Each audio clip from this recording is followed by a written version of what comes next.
Hola a todos, bienvenidos a esto que es Inspírate acá en la agricultura. Como todas las semanas tenemos invitados increíbles que nos dejan inspirados y además que nos permiten entender más de distintos temas. Hemos tenido a psicólogos, hemos tenido periodistas, hemos tenido ingenieros, hemos tenido artistas y también hemos tenido en alguna parte de nuestra historia ya de Inspírate a historiadoras, como lo fue en algún minuto que vino la Mayda Mebrilá. Y hoy día tenemos a la gran Bárbara Bustamante. La Barbarita. Bienvenida, Bárbara, Inspírate. Muchas gracias, Cristian, por haberme invitado. Yo feliz, para mí es un honor estar aquí contigo porque yo soy fans número uno de todo lo que tú haces. Ah, que eres buena onda. Bueno, yo también de su programa. La Barbarita tiene un programa con la Maida aquí en la agricultura que se llama Viajando en el Tiempo. Viajando en el Tiempo, que es todos los domingos a las 2 de la tarde por Agricultura TV y también por la Radio Agricultura. ¿Viste lo más entretenido que hay? Aparte que yo lo he oído y aparte que ustedes se matan de la risa porque la Bárbara, para que ustedes sepan, los que no la conocen, la Bárbara es periodista, es historiadora, tiene un magíster en humanidades, con mención en historia, es profesora, además es directora académica de la Red Cultural y bueno, y tú estás enfocado más en la historia de Europa con énfasis en España y en Rusia, pero eso no quiere decir que no sepas nada más, no solamente España y Rusia. No, sí, esas son las cosas que a mí más me gustan, con lo que yo más disfruto, pero la verdad es que todos los años que llevamos trabajando, los viajes que hacemos con la Mayda, nuestros programas nos han hecho aprender muchísimo y eso nos permite un poco jugar y reírnos en nuestro programa. Yo siempre le digo a la Mayda que ahí siempre se nos cae el carnet cuando le digo somos como la Vicky y la Gaby de la historia. Es que ¿sabes lo que me pasa, Bárbara? Que finalmente si uno no cuenta la historia de manera entretenida, la historia es imposible que te quede en el hipotálamo. Perdóname que te diga, pero por Dios que cuesta. Es muy difícil cualquier tipo de conocimiento, Cristian. Cuando tú no tienes, cuando tú no logras conectar emociones, es muy difícil que esas cosas queden grabadas. Totalmente. Y un buen alumno de un mal alumno se diferencia probablemente de que al mal alumno se le olvida la materia antes de la prueba. Al bueno logra dar la prueba y después se le olvida. Total. Así que no hay que tratar nunca de memorizar, sino que hay que tratar de hacer como conexiones y de cosas, claro, y cosas que te de repente la anécdota es lo que más te permite recordar, porque te hace conectar cosas. Hoy día vamos a estar hablando con la Bárbara, en nuestro programa vamos a estar hablando de, más que de, sí, vamos a hablar de historia de la arquitectura, de historia del diseño, cómo partió la decoración, porque todo el mundo cree que la decoración es una cosa ahora de nuestra era, de nuestro siglo, pero en el fondo la decoración ha existido siempre, forever and ever. ¿Desde cuándo más o menos tú creí, Bárbara, que partieron los primeros como indicios como de, bueno, arquitectura tenemos desde las pirámides, porque vamos a hablar, o sea, eso es arquitectura, pero el tema de la decoración, ¿cómo parte? El tema de la decoración parte, o sea, junto con el hombre. Hay que pensar que desde la época prehistórica, o sea, si uno piensa, no sé, por ejemplo, la cueva de Altamira, eso es ya un primer intento que tiene muchas lecturas, pero eso ya también es un primer intento de decorar esa cueva y los restos más antiguos de eso te hablan de 26.000 años atrás. Cacha. O sea, es impresionante. Y tú decías, claro, las pirámides, el primer ejemplo como de arquitectura. Y también dentro del Antiguo Egipto empiezas a encontrar los temas como de la decoración. O sea, por ejemplo, la existencia, si uno piensa, de un sillón, ¿ya? Esto de poder sentarte o un sillón como de reposo, así como un tipo cheslón, también son los egipcios. Lo que pasa es que en esa época, claro, era para el faraón, porque el faraón era considerado en el fondo un verdadero dios y la manera de levantar los pies de la tierra, del suelo y elevarte un poco a la categoría tiene que ver con esa postura de poder recostar. No te lo puedo creer. Créemelo. Así o sea, es. Al final toda respuesta de diseño y decoración tiene que ver con una problemática, digamos. En este caso era decir cómo enaltecemos a este faraón. Claro. Y fue mediante a lo mejor este asiento, este sillal, este cheslón. Claro, que te permitía como levantarte del suelo. Oye, pero era de piedra, era lo más incómodo que hay, ¿o no? Pues, absolutamente, claro. Con el con tiempo. le terminaba el pobre faraón ahí. Con el tiempo las cosas se van a ir sofisticando, evidentemente. Pero claro, para los faraones, el fondo, bueno, esas cosas estaban reservadas solo para ellos. La mayor comodidad posible en aquella época. Lo mismo que la decoración al interior de las pirámides. Tenía que ver no solo con la importancia que tenía el faraón, sino que también con el paso hacia la otra vida. Y de ahí, o sea, las tumbas, los tronos, por ejemplo. O sea, si uno piensa nada más que en lo que más se me viene a la mente la tumba de Tutankamón, que tiene la gracia que se encontró completa, y tú ahí ves la decoración, la ornamentación, el trabajo en el caso del trono de Tutankamón, o sea, el trabajo que tiene ese respaldo es algo que, o sea, simplemente... O sea, es una impresionante maravilla. como al principio igual todo parte con una cosa más funcional. Hablemos como que en la arquitectura, el diseño, más allá de la decoración en ese momento, era como algo totalmente funcional que respondía a lo que estábamos hablando de una problemática. Y luego se empezó como a hacer una cosa más ornamental, una cosa más de adorno, si se quisiera decir. ¿En qué minuto empieza a suceder eso? Empieza a suceder, lo que pasa es que yo creo que está también sumamente vinculado con la cosa como política, o sea, la importancia de ciertos grupos en las sociedades. O sea, en el caso de los reyes, los faraones, los aristócratas, la nobleza, si vamos avanzando, después en la medida que se enriquece la burguesía, ellos son los que tienen los recursos, en el fondo, para poder acceder a algo como una decoración. Al resto, la verdad es que le tocaba vivir no en las mejores condiciones. Pero uno puede notar, por ejemplo, el cambio en el mundo de los romanos. Ponte tú. En los romanos tú ya puedes ver que dentro de sus construcciones ellos empiezan a demarcar espacios. Y entonces hay lugares, es como salas dentro de una misma casa. Qué interesante. Algunos más expuestos, más abiertos, como para los meses de verano, y otros mucho más cerrados, más resguardados para los meses de invierno. Y ahí también varían las decoraciones. Exacto, y ahí me imagino que también están los estilos. ¿Existía solamente, ponte tú, un solo estilo para decorar o para ornamentar o para la construcción, o existían distintos estilos? Como hoy día, llevémoslo al día de hoy día tenemos las casas mediterráneas, la casa Georgian, la casa no sé cuánto, la decoración minimalista, la maximalista, qué sé yo.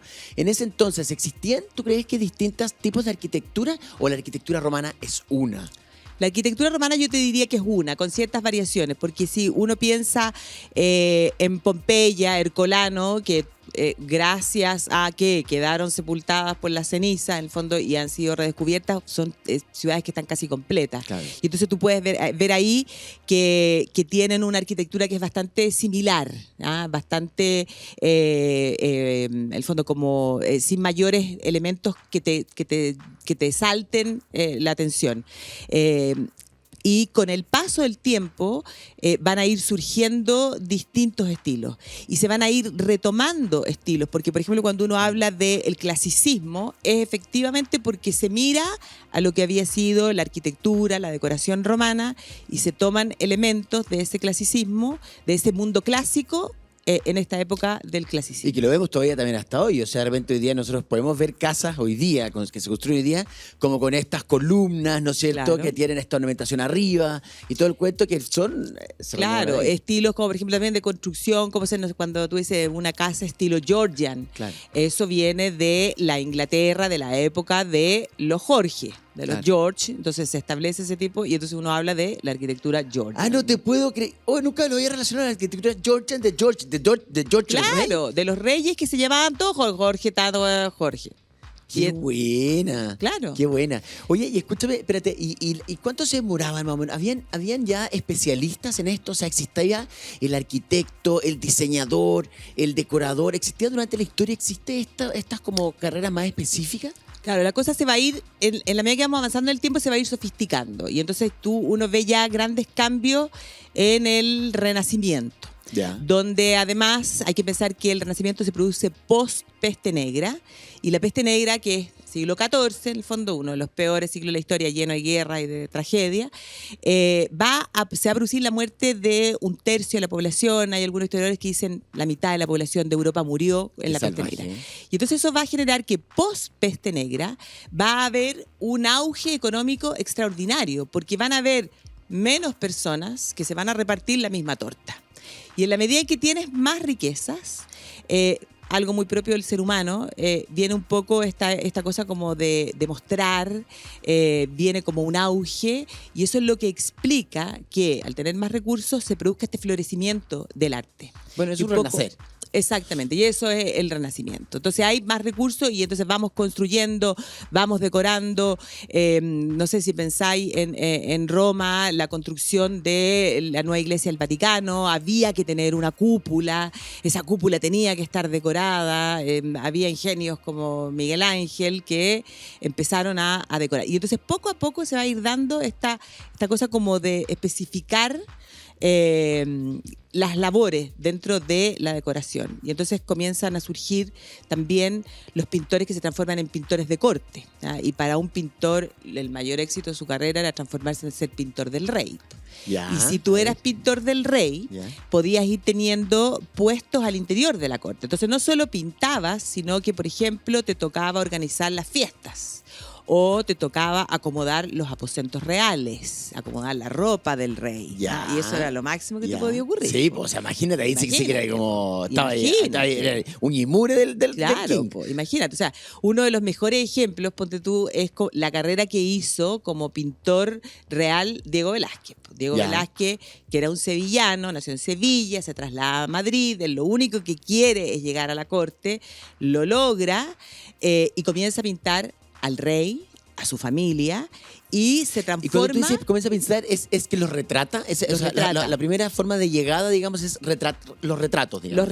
Los Ya. retratos, y entonces, por ejemplo, el caso de Velázquez, él llega a la corte del rey Felipe IV, de la dinastía de los Habsburgo, y lo pinta siendo muy joven. Y lo pinta, uno de los primeros retratos es cuando lo pinta entero de negro. El negro era más que un color de austeridad, era un color que mostraba la grandeza, el lujo, porque lograr las telas de color negro era carísimo. Ah, mira qué buena. Claro, Bueno, porque- y bueno, hasta el día de hoy encuentro que el negro es un clásico que no pasa de moda y siempre cuando uno realmente se tiene que vestir elegante, piensa en un negro. Exactamente, cuando no sabéis que lo queréis que de Sí, negro, uno exacto. nunca queda mal. No, de nunca, negro. sí. Exactamente.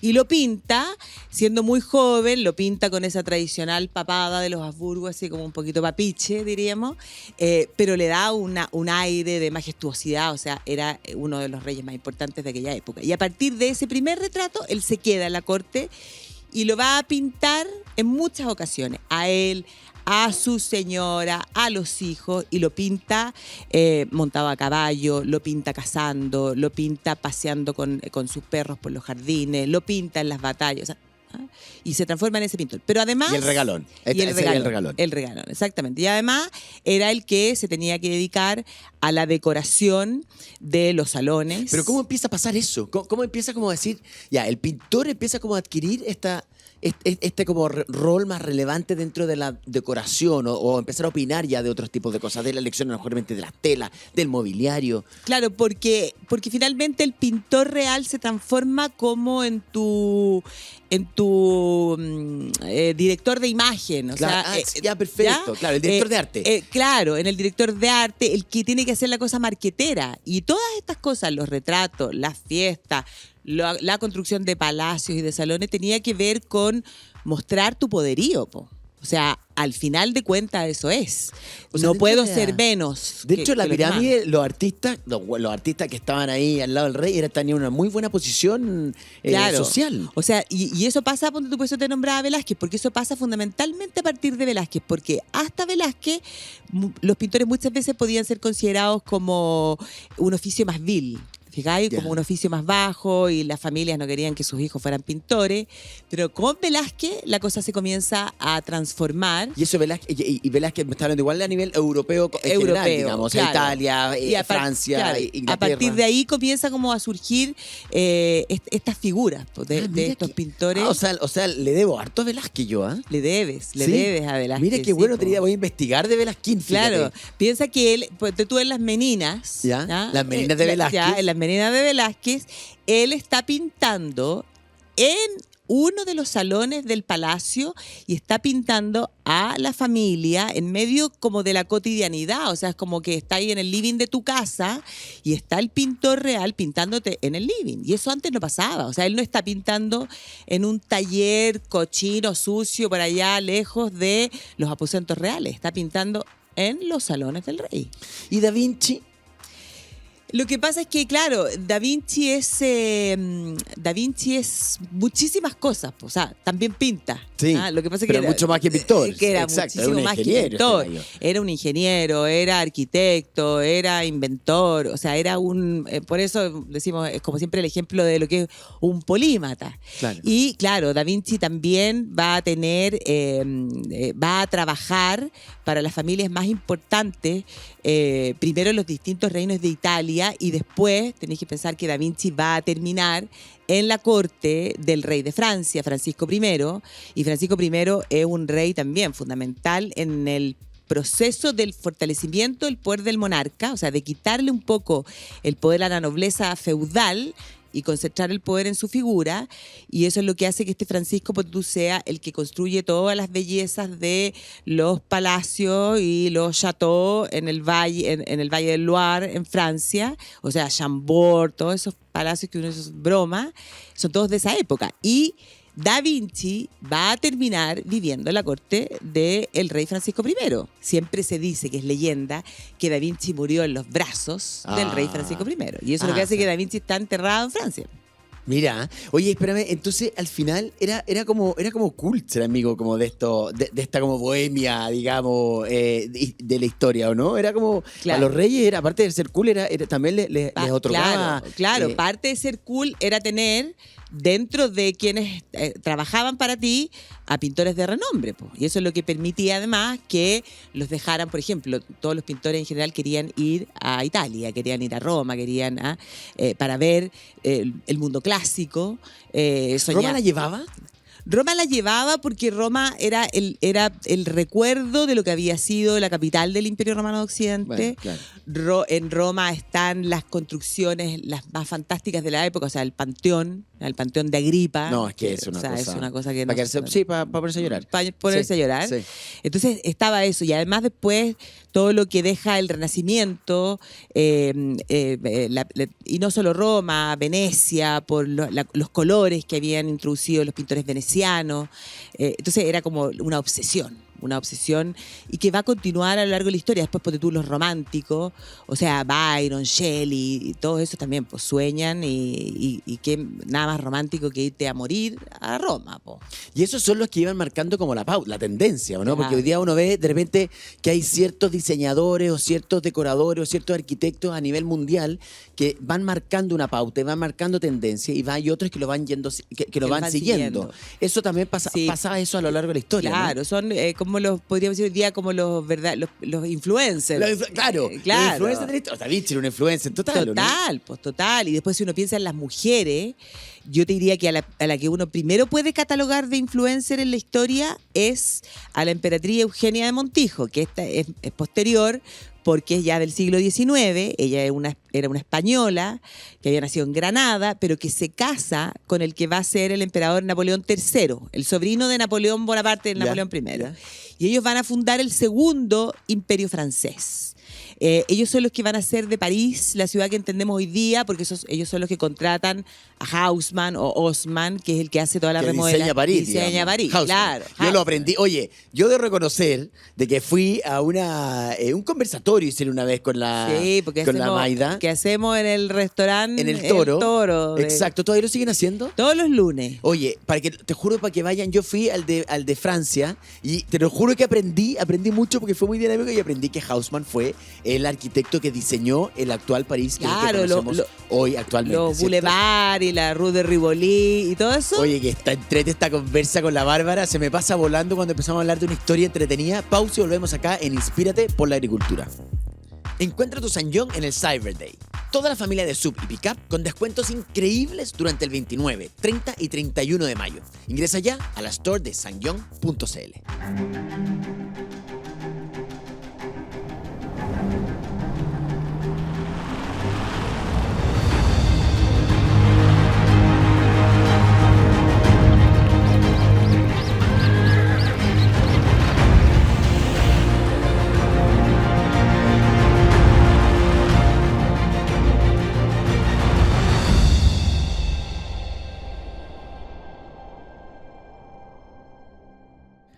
Te invitamos a conocer la cocina más grande de Chile, kitchencenter.cl, donde podrás inspirarte con una mayor variedad de productos en un solo lugar. Te esperamos en kitchencenter.cl. En Kitchen Center nos renovamos. Te invitamos a la cocina más grande de Chile, con más de 50.000 productos pensados para ti. Hemos creado un menú más intuitivo y fácil de navegar, que facilita la búsqueda de tus productos favoritos con nuevas categorías y nuevas marcas a tan solo un clic. Además, encuentra oportunidades únicas a simple vista y conoce nuestros favoritos del chef. Para aquellos que desean llevar su experiencia en la cocina al siguiente nivel, te ofrecemos recetas y clases al alcance de todos. Aprende a cocinar tus platos favoritos como un verdadero profesional. Te esperamos en www.kitchencenter.cl con la mayor variedad de marcas nacionales e internacionales que tenemos para ti.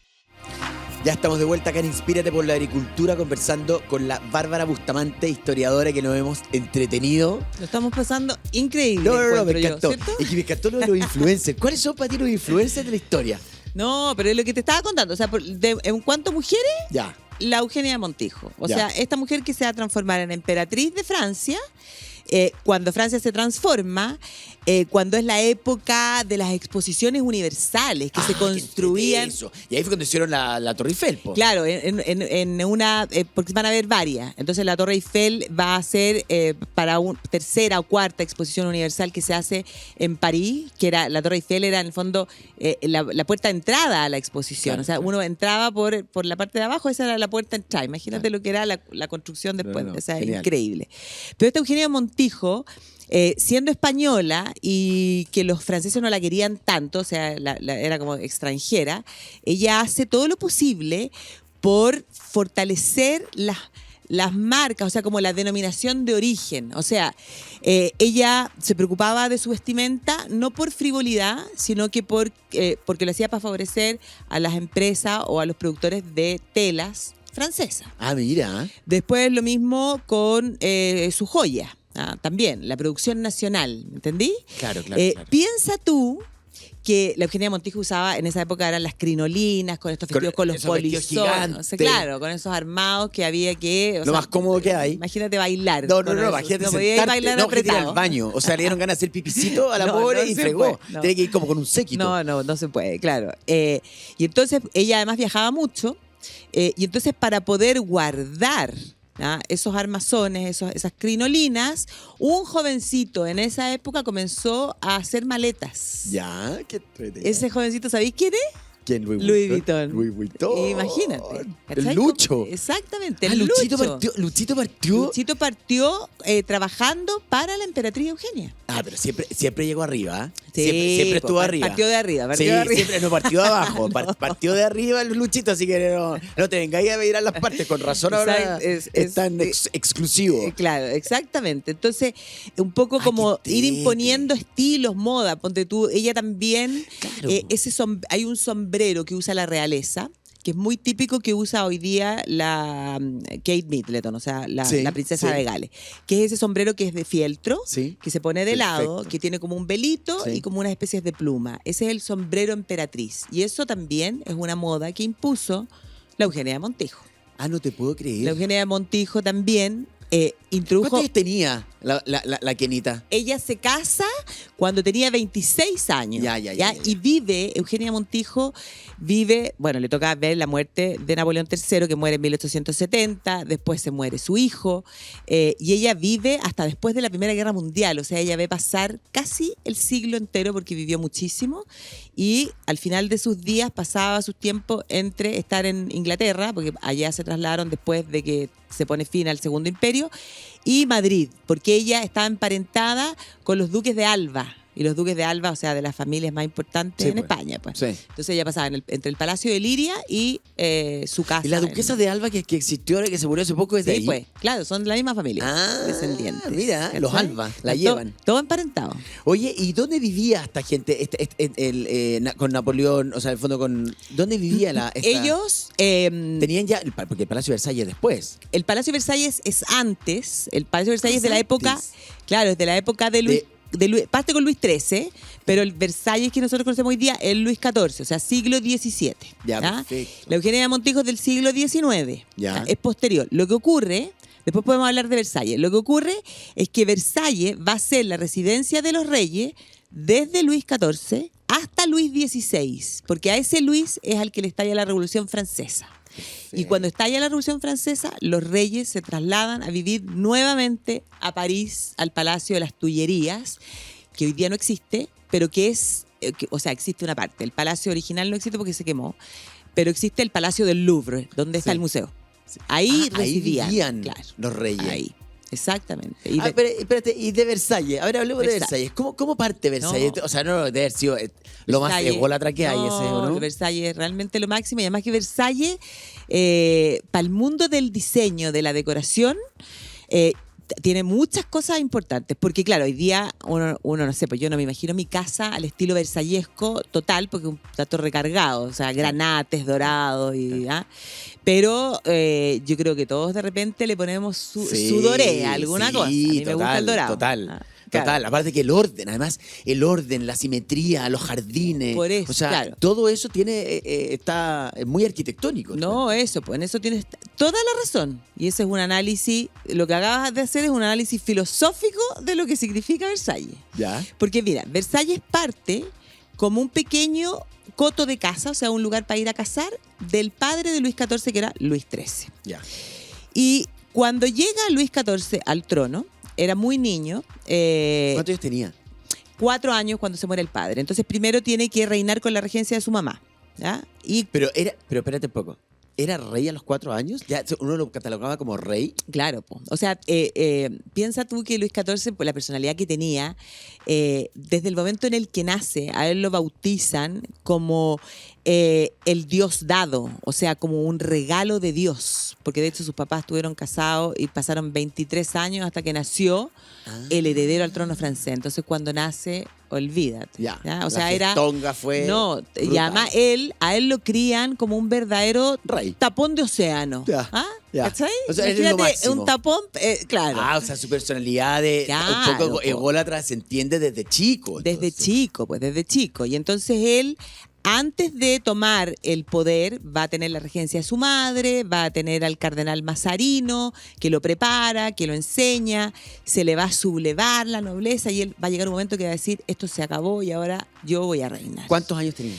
Tenía 22, 23 años. Ya, como a Ya. los 20 el gallo asumió ser Claro, rey. solo, o sea, empieza a reinar en solitario, sin la ayuda de nadie, y la verdad es que no le pidió consejo a nadie. Ya. Y ahí ¿Y él... tenía una pololita o no? ¿O nada?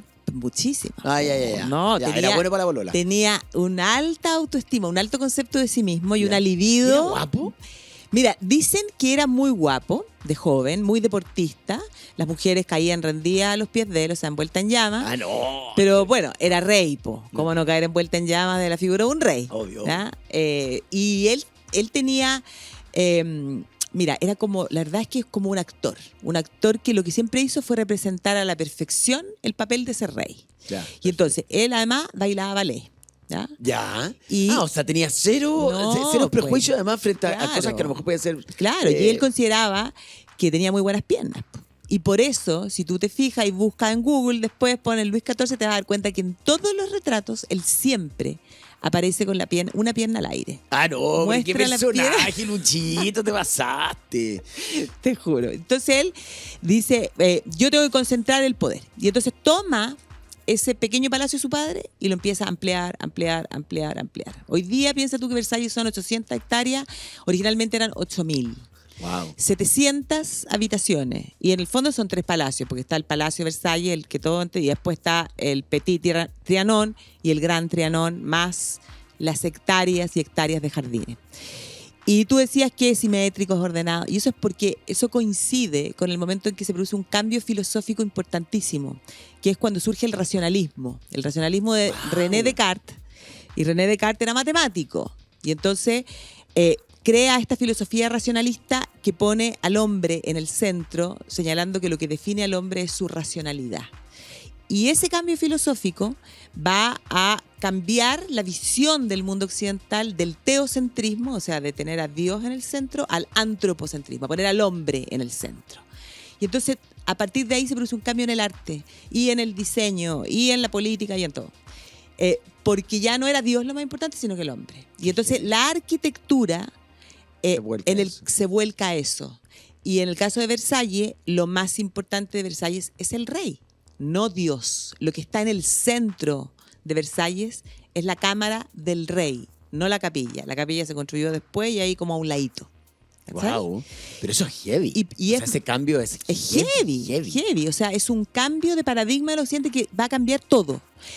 Por eso los jardines, por ejemplo, de Versalles son, la poda es con formas geométricas. Es el dominio del hombre sobre la naturaleza. Las fachadas son simétricas porque es matemática. O sea, si hay 3 ventanas para allá, tienen que haber las mismas 3 ventanas para el otro lado. Y se inicia esta época que es lo que se conoce como el barroco, donde además se recarga, donde además era mostrar la opulencia Luego del rey. del racionalismo viene el barroco. Claro, es más o menos en el estilo artístico uno habla de la época barroca. Oye, y este Luis XIV entonces era un amante de la arquitectura, un amante del diseño, un amante de la belleza en general, ¿no es cierto? O sea, era un gallo Exactamente. que admiraba la belleza. Y su influencia en el arte entonces debe haber sido brutal, ¿o no? Brutal. Y si pensamos, ponte tú, en los muebles, ¿ya? Comienzan a surgir cosas con la misma utilidad que lo usamos nosotros hoy día. O sea, surge la idea de una mesa que se pone en contra de la pared. ¿ya? Un arrimo. ¿ya? Surge, los sillones se modifican en esa época, porque la base del sillón en la época de Luis XIV se amplía y el respaldo se inclina y se le incorporan los brazos. Los brazos. Pero espérate una cosa, eso pasa para el palacio. Claro, pasa para el palacio. Pero porque ¿quién empezó a determinar eso? Espérate que me interesó el tema.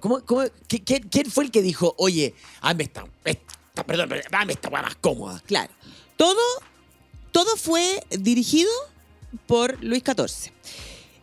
Pero Luis XIV va a tener personas que trabajan para él como arquitectos, como paisajistas, matemáticos, ¿ya? Que construyen todo lo que es Versalles. Y personajes como, por ejemplo, su ministro de Finanzas, que se va a dar cuenta, por ejemplo, de que hay ciertos monopolios que tienen países en la confección, por ejemplo, de los tapices. Ya. Y entonces él dice, no, ¿sabes qué? Ahora nosotros vamos a dejar de traer tapices de Flandes y vamos a empezar a producir los tapices aquí. En Francia. Y por lo tanto, funda la fábrica real, ¿ya? De los gobelinos en Francia. No, ahí parte con Luis XIV. Claro, habían algunas producciones menores, pero él en el fondo va a juntar todas esas producciones menores y pasa a ser esta fábrica real, en el fondo controlada por el Estado, por el propio rey. Es que me encantan los gobelinos, soy rayo con los gobelinos. Claro, y ahí no solo se hacían los gobelinos, sino que ahí empiezan a hacerse los muebles. Y se comienzan a contratar a ebanistas, a personas que trabajaban con las incrustaciones de piedras preciosas. O sea, el ministro de Finanzas igual la llevaba, ¿eh? Cachaba N. Claro, y eso genera además dejas de importar. Claro. Lo mismo va a pasar con los espejos. Y el Palacio de Versalles es famoso por su Salón de los Espejos. Claro. Hasta ese minuto hay que entender que la gente nunca jamás en la vida había tenido la posibilidad de mirarse de cuerpo entero. ¡Oh! Y tú hoy día que haces decoraciones magníficas en todas partes. Y le lleno con espejo, ¿no? Sí. Te permite tener amplitud, ¿cierto? Sí. Y hoy día está súper de moda los espejos. Sí. Pero piensa que en esa época, o sea, con suerte, un espejito como para poder mirarte por parte. Y era como un lujo ese material, ¿no? Era como un diamante. No te puedo. Así. Carísimo. Por lograr producir. ¿Y dónde se fabricaban esos espejos? Se fabricaban en Venecia, en la zona de Murano. No, que espérate, barbaritas, que me están... Benjita me está diciendo que tenemos que ir a una pausa, pero espérate, no nos podemos perder esto porque ya me está retando. Pausa, volvemos acá en la agricultura, no se pierdan de dónde vienen los espejos. Encuentra tu Sanyong en el Cyber Day. Toda la familia de Sub y Pickup con descuentos increíbles durante el 29, 30 y 31 de mayo. Ingresa ya a la store de sanyong.cl.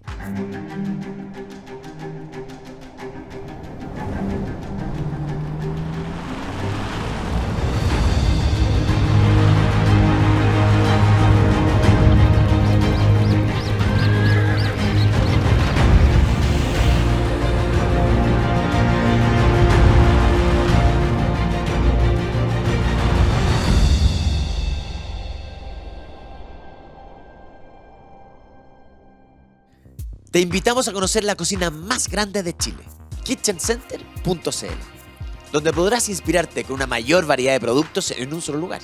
Te esperamos en kitchencenter.cl. En Kitchen Center nos renovamos. Te invitamos a la cocina más grande de Chile, con más de 50.000 productos pensados para ti. Hemos creado un menú más intuitivo y fácil de navegar, que facilita la búsqueda de tus productos favoritos con nuevas categorías y nuevas marcas a tan solo un clic. Además, encuentra oportunidades únicas a simple vista y conoce nuestros favoritos del chef. Para aquellos que desean llevar su experiencia en la cocina al siguiente nivel, te ofrecemos recetas y clases al alcance de todos. Aprende a cocinar tus platos favoritos como un verdadero profesional. Te esperamos en www.kitchencenter.cl con la mayor variedad de marcas nacionales e internacionales que tenemos para ti. Ya estamos de vuelta acá en la agricultura conversando con la gran Bárbara Bustamante, que estaba lo más entretenida que hay en la conversa, y nos quedamos en el tema de los espejos. Nos quedamos en el tema de los espejos. Ya, espérate, los espejos eran una joyita. Una joya. Ya, y se hacían en Murano, en Italia. Murano, en Italia. Y ¿Ya? entonces, claro, Luis XIV en medio de esta opulencia, porque él quería dejar a todo el mundo boquiabierto y poner a Francia como una potencia hegemónica. Y verdaderamente lo va a lograr. Y todos van a envidiar Versalles, ¿ya? Y a partir de ahí todos van a querer emular, ¿ya?, la construcción de Versalles. Y entonces, claro, para él era, como te decía, tenía un alto concepto de sí mismo, y entonces él tiene que haber considerado que nada mejor que mirarse de cuerpo entero, en vez de las piernas. O sea, el espejo de haber sido CTM nomás. O sea, lo máximo. O sea, mucho mejor tener un espejo que tener un anillo de diamante. Entonces se construye esta galería que tiene 17 ventanales, en el fondo 17 ventanas, y tiene 357 espejos. Y tiene que haber costado carísimo. Carísimo. Entonces ahí también Y lo hicieron, espérate, ¿y esos espejos los hicieron en Murano o los hicieron en Francia? empezaron a importarlos para cuando empiezan a construir, y ahí nuevamente Colbert, que era el ministro, se da cuenta de que esto era carísimo, Sí, y pues. por lo tanto decide toma una fábrica que existía donde se hacían espejos en Francia, pero que era una fábrica más chica, y crea ahí la Real Fábrica de los Espejos, que comienza a producir espejos, y como se ponen de moda, después todo el mundo quería tener su espejo. Claro. Po. Sí, pues Y- empieza a chorrear. Claro. Y lo mismo pasa, ponte tú, con, que yo te decía, tipos de muebles. Te decía, por ejemplo, el arrimo. Pero también en esa época, dentro de la decoración de Versalles, comienzan a surgir estos sillones, en el fondo la idea como del sillón de 3 cuerpos, o sea, de unir sillones y hacer uno solo. Claro, un gran sofá, Un digamos. gran sofá que tiene respaldo y base, tapizados, acolchados, muchas veces con el respaldo en capitoné, Sí, qué ¿ya? y con los pies, o sea, con las patas Ahí de madera. parte el sofá, no te puedo Claro, creer. claro. Y parten también mesitas redondas, así como de apoyo, que tenían muchas de ellas 4 patas, pero algunas en forma de X, o sea, con las patas cruzadas. Claro. Se empiezan a introducir todo ese tipo porque la idea era mostrar lujo, mostrar poder. ¿Y cuánto tiempo duró toda esta construcción? La construcción de Versalles va a demorar como 50 años, porque lo construye, lo remodela, y después viene, Luis XV, Luis XVI, que también imponen su estilo. Uno habla del estilo Luis XVI, y que ellos también van a ir haciendo remodelaciones y cambios. Entonces está como en permanente construcción. Entonces decirte hoy día que construir Versalles costó miles de millones de euros actuales es una estimación a la baja. Total. Decirte que costó parte del empobrecimiento de Francia y una de las causas de la crisis que se va a producir. Y Se que gastó toda la plata este gallo ahí. se gastó mucha plata en eso y mucha plata en las guerras, porque él quería ser la potencia, pues. Y efectivamente lo va a lograr. O sea, es el gran siglo de Francia, pues. Oye, ¿y los colores que predominaban en la decoración de Versalles? ¿Cuáles eran? Bueno, ¿Eran como colores? predomina mucho el dorado. Ya. Predomina el color como granate, Claro, es como medio ese rojo, rojo, claro. Y claro, es un tanto sobrecargado porque las paredes están o con papeles en algún caso, o en la mayoría de los casos con los tapices, porque los tapices tenían la doble función de decorar y de calefaccionar. En una Claro. época en la que no había calefacción central, ¿te fijáis? Exacto. Entonces tenía esa doble función, lo mismo que las telas, los cortinajes, Claro, era la esos misma idea. cortinajes gruesos de terciopelo y qué sé yo, que la gente cree que es por bonito, Claro. tenía una utilidad al final. Claro, la utilidad de Abrigar. abrigar, Exacto. abrigar, exactamente. Y también pues tú las lámparas. Hoy Ya. día las lámparas que también están tan de moda, cuando uno dice, ay, me voy a poner aquí en mi comedor una lámpara de lágrimas como para darle un toque. Claro. También es Luis XIV en gran medida el que impulsa eso, porque a él le gustaba mucho la luz, el brillo. Es el rey sol. Él se creía el sol, por eso se representaba como el dios Apolo. Me ¿cachai? encanta Luis XIV. Lo encuentro No, un si es lo crack. máximo, lo máximo. Entonces, a él le gustaba que si tenía dorado, si tenía espejos, bueno, eso se viera. Claro. Porque las fiestas en Versalles, él se lleva a la nobleza a vivir a Versalles y es una nobleza, en el fondo, que deambula en torno al rey, los deja desposeídos de un papel político. Si esto es una jugada maestra, los deja como vegetando en Versalles, en los bailes, en las fiestas, no sé, piensa que es la época de Molière, ¿ya? En el teatro es la época de Lully, en la música. Entonces la nobleza al final queda sin poder político. Y él quiere mostrar su opulencia, su belleza, y entonces había que tener iluminado. Y entonces habían alrededor de 5.000 empleados en Versalles No te puedo creer. que tenían que prender a diario candelabros, faroles. ¿Ah? Claro, porque no había electricidad. No había electricidad. Y entonces las lámparas, claro, eran con velitas. Y había Claro. que prender las velitas. Claro, y entonces claro. las lámparas estas como de lágrimas que decoraban y que era el cristal, ¿te fijas? Claro. Que también da la luz, Exacto, el reflejo. el reflejo, el brillo. todo. Exacto. Claro, y no solo eso, y como a él le gustaba la vida nocturna, la fiesta, también empieza a iluminar París de la misma manera, con lámparas que eran, en el fondo, a parafina o con candelabros, para poder prolongar el día. O sea, que tú verdaderamente pudieras ir de carrete, seguro, con luz. Wow. Y entonces es un cambio fundamental, fenomenal. Y la gente miraba a Versalles como un referente, por ejemplo, en la sociedad, como que hoy día nosotros vemos las revistas para ver lo que lo está llevando, o vemos de repente Instagram para ver lo que lo está llevando en otras partes del mundo. La gente en general de Europa, el resto de Europa, total, miraba a Versalles como decir, compadre, mira lo que están haciendo ahí, Pero- vámonos con eso. Pero total. El mejor ejemplo de eso son los rusos. ¿Ya? Porque los rusos, Los zares. los zares, los rusos no son occidentales. ¿Ya? Los rusos son una combinación que no me meto ahí porque si no vamos a terminar Sí, porque, mañana. bueno, porque hablando. Rusia es mitad Asia y mitad Claro, Europa. Po. claro. Y va a llegar un minuto del San Pedro el Grande, que es de la época de finales de Luis XIV y de la época de Luis XV, o sea, son contemporáneos. Llega este zar Pedro el Grande que dice, bueno, en realidad Rusia es súper atrasado. Rusia es demasiado oriental. Le carga la nobleza con la usanza típica rusa, así con las barbas largas, los abrigos con pieles. Y entonces dice, no, él viaja, Pedro el Grande viaja por Europa, ve los países, ve Holanda, ve Francia, va a Una Versalles. cosa que, pero espérate, cuando viaja es como, aló Luis XIV, hola, ¿cómo estás? Oye, te voy a ir a ver, voy a ir a Versalles. ¿Es así? ¿Eran Claro, ¿eran amigote? hacen reuniones diplomáticas. Ya, ya, ¿Cachai? ya. Se reúne, él visita los astilleros donde se construyen los barcos y cuando vuelve a Rusia dice, tengo que convertir a Rusia en una potencia marítima en primer lugar y muy occidental. Entonces copia lo que ve. Ya. Y él comienza, después de que gana la guerra a los suecos, y comienza la construcción de San Petersburgo, que va a ser su capital, deja de ser Moscú la capital y pasa a ser San Petersburgo, que es una ciudad europea, neoclásica, ¿ya? De fachada continua, muy, muy europea. Él cuando logra ganar esa guerra y toma posesión, en el fondo, de las costas del Golfo de Finlandia, se construye un primer palacio, al que le llama Mon Plaisir.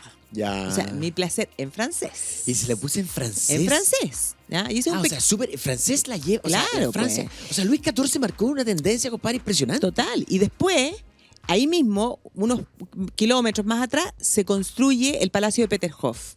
Ya. Y ese palacio se le dice el Versalles ruso. O sea, es Ya. una copia de Versalles donde Pedro el Grande pone todos los recursos, toda la energía de su país a construir, porque no quiere quedarse atrás. Y se construye un palacio que, te digo, o sea, cuando uno ve los palacios de los rusos, los palacios rusos, decía en realidad, oye, los palacios europeos son poquita cosa. Ah, sí, es la versión Claro. mejorada de. No, porque los rusos tiran toda la carne a la parrilla. Ya, se O sea, todo. con todo. ¿Ah? Si Versalles tiene dorado, bueno, los rusos son calipsos, pintados como en un calipso claro y dorado. Entonces, Wow. cuando los miráis, decís, Dios mío. ¿Ah? Empieza a ver como una Eh, competencia como una de competencia. arquitectura, diseño y decoración Claro, po. entre los reinados. Exactamente. Y después, si tú piensas, un nieto de Luis XIV, Felipe V, se va a transformar en el primer Borbón en reinar en España. Y cuando llega a España, encuentra también que Poca cosa. el Alcázar de los Habsburgo era muy ordinario. Era poca cosa, poquita cosa. Claro, y tuvo la suerte que el Alcázar se incendió Y como se incendió, Justo. empezó a construir el Palacio Real, que es el Palacio Oriente, que es el palacio más grande de Europa. Versalles tiene 700 habitaciones, el Palacio Real de Madrid tiene 3.200. Y es el actual palacio, Es el actual, el que conocemos, no todos los que hemos estado en Madrid. Es los que uno ha tenido la suerte de estar en Madrid, ese. El que está al frente de la capital de la Almudena. Mira. Ese palacio es influencia de esta dinastía, que son los Borbón, la misma dinastía de Luis XIV, que llega a reinar a España. ¿Cachai? Y los Borbón se mantienen hasta el día de hoy en el trono español. Y esto estamos hablando, ¿en qué? ¿Estamos como en el rococó? ¿Estábamos como en dónde ya? Porque me imagino que esta cosa del ser, agarrar lo tuyo y mejorarlo y exacerbarlo, digamos, nos lleva al rococó, ¿no? Claro. Esta cosa como ya no cabe una cosa más. Exactamente.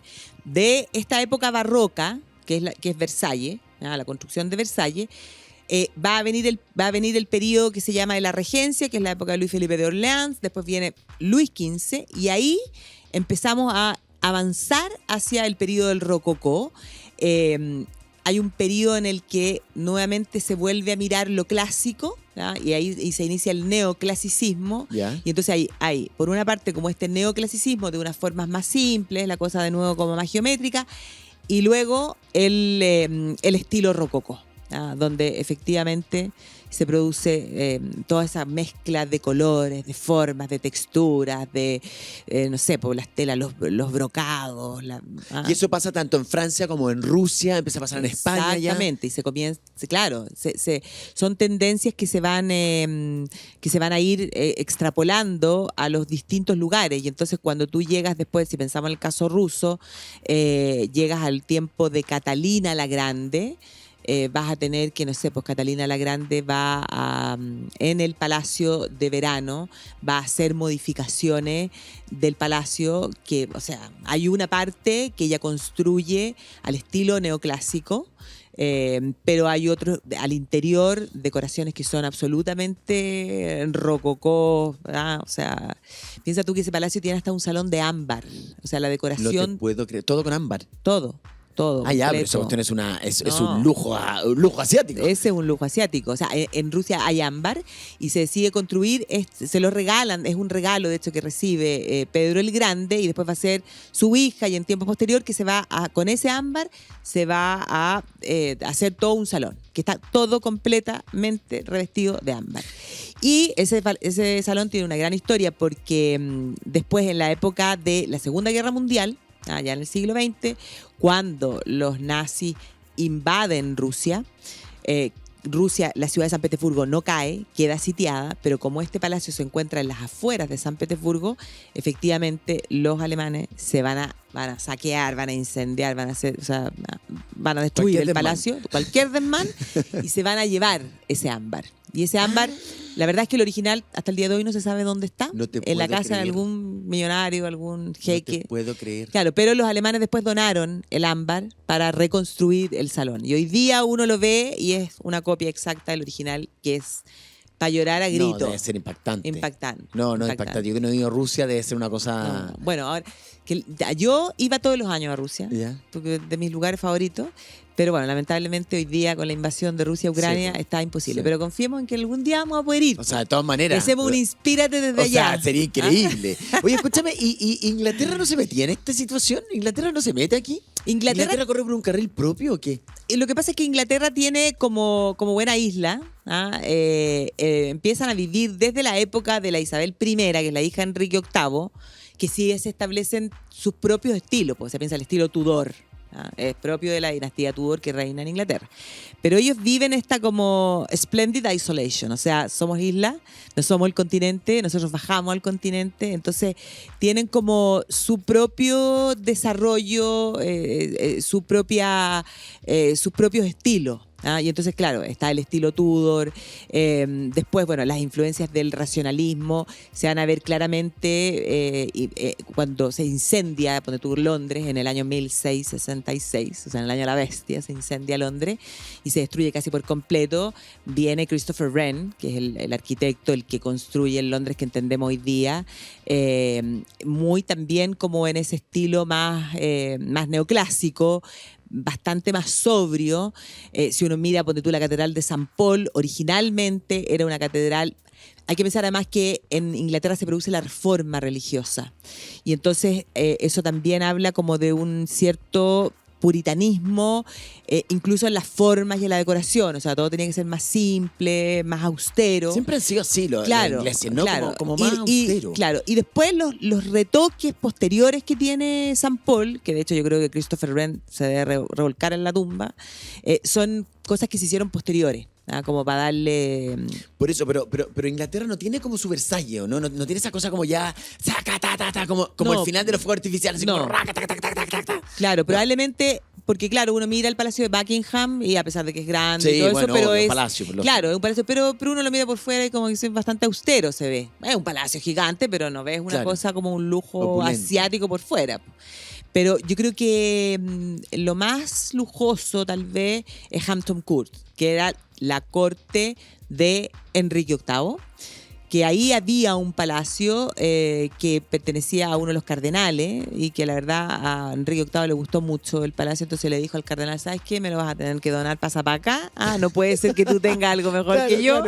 Claro. Y después se le van a ir agregando modificaciones y claro, tiene un ala que podríamos decir también es un poquito copia es un pequeño Versalles. Entonces, Versalles marca la pauta. Totalmente. Sí. O sea, hoy día me quedo inspiradísimo con todo lo que nos habéis contado, Bárbara. De partida, tenemos que reconocer que Velázquez fue un pro, o sea, ayudó al tema de la arquitectura, el diseño, la decoración, de todas maneras marcó un antes y un después. Luis XIV, compadre, por muy ególatra que haya sido, marcó la pauta y marcó la pauta en toda Europa. O sea, le copian de Rusia, le empezaron a copiar de España. Inglaterra siempre entendemos que va por su carril propio, austero, me la veo así, sin como creyéndose más el cuento de lo propio. Y qué interesante, Bárbara, me encantó la conversa hoy día. Haber estado contigo, aprendí muchísimo y me encanta aprender de esta forma la historia. ¿No? Así que, ¿por qué en los colegios no hacen la historia así? No sé por qué, pero la verdad es que la historia es fascinante. La historia, además que la historia, hay que pensar que, lo que te decía antes de que partiéramos, cada cosa tiene su historia. O sea, los espejos, te fijáis, los sillones, los sitiales, los arrimos, todo tiene su historia. Oye, voy a investigar el Luis XIV, lo voy a investigar completo. Así que lo voy a empezar a investigar hoy día. Oye, Bárbara, te quiero agradecer haber estado en Inspírate. Una vez más, muchas gracias. Acuérdense los que quedaron fascinados también con la Bárbara que hoy día nos comentó y nos conversó. Ella hace un programa todos los domingos acá en la agricultura que se llama Viajando en el tiempo. Con la Maida Mebrilasis, que ahí las dos deben gozar y de ser. Yo lo oí un par de veces y lo entretenido que me he muerto de la risa, porque en verdad lo llevan como al actuar y se ríen y cuentan los secretillos por ahí de la historia, el lado B. El lado B, es que el lado B es el que te permite después acordarte de lo grande. O sea, ahora me voy a acordar de Luis XIV, no se me va a olvidar nunca más en la vida con todo lo que conversamos. Oye, y nosotros nos encontramos en un próximo capítulo de Inspírate acá en la agricultura. Que tengan una semana increíble por delante. Ojalá que la hayamos dejado hoy día inspiradísimos y nos vemos en un próximo capítulo. Chao, pescado.